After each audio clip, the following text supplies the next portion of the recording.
Team India cricketer, Jharkhand ఆటగాడు Sourav Tiwari professional క్రికెట్కు retirement ప్రకటించాడు. 34 ఏళ్ల ఈ క్రికెటర్ ప్రస్తుతం రంజీ ట్రోఫీలో ఆడుతున్నాడు. తన సొంత రాష్ట్రం జార్ఖండ్కు ప్రాతినిధ్యం వహిస్తున్నాడు. ఫిబ్రవరి 15న జంషెడ్పూర్తో తన ఆఖరి మ్యాచ్ను ఆడనున్నాడు. తివారీ 11 సంవత్సరాల వయసులో క్రికెట్ ఆడటం ప్రారంభించాడు. 2006-7 రంజీ ట్రోఫీ సీజన్లో ఫస్ట్ క్లాస్ క్రికెట్లో అరంగేట్రం చేశాడు. అతను 2008లో విరాట్ కోహ్లీ కెప్టెన్సీలో టోర్నమెంట్ గెలిచిన అండర్-19 ప్రపంచ కప్ జట్టులో సభ్యుడు. ఐపీఎల్లో 2010లో ముంబై ఇండియన్స్ తరపున అద్భుత ప్రదర్శన చేశాడు. ఆ సీజన్లో 419 పరుగులతో రాణించాడు. ఈ ప్రదర్శనతో అతనికి టీమిండియాలో చోటు దక్కించింది. మొత్తంగా టీమిండియా తరపున 3 వన్డే మ్యాచ్లు మాత్రమే ఆడిన తివారీ 49 పరుగులు చేశాడు.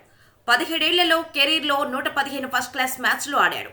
189 ఇన్నింగ్స్లలో 47.51 సగటుతో 8,030 పరుగులు చేశాడు.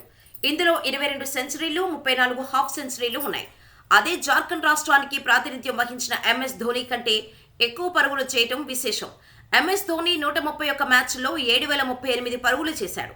సోమవారం విలేకరుల సమావేశంలో తివారీ మాట్లాడుతూ, చదువుకునే రోజుల్లోనే ప్రారంభమైన ప్రయాణానికి వీడ్కోలు చెప్పడం అంత సులభం కాదన్నాడు. అయితే వీడ్కోలు చెప్పేందుకు ఇదే సరైన సమయమని అన్నాడు. జాతీయ జట్టులో లేదా ఐపీఎల్లో ఆడకుంటే క్రికెట్ ఆడి ఉపయోగం లేదన్నాడు. టెస్టు జట్టులో యువకులకు అవకాశం వస్తున్నాయి కాబట్టి ఈ నిర్ణయం తీసుకున్నట్టుగా చెప్పాడు.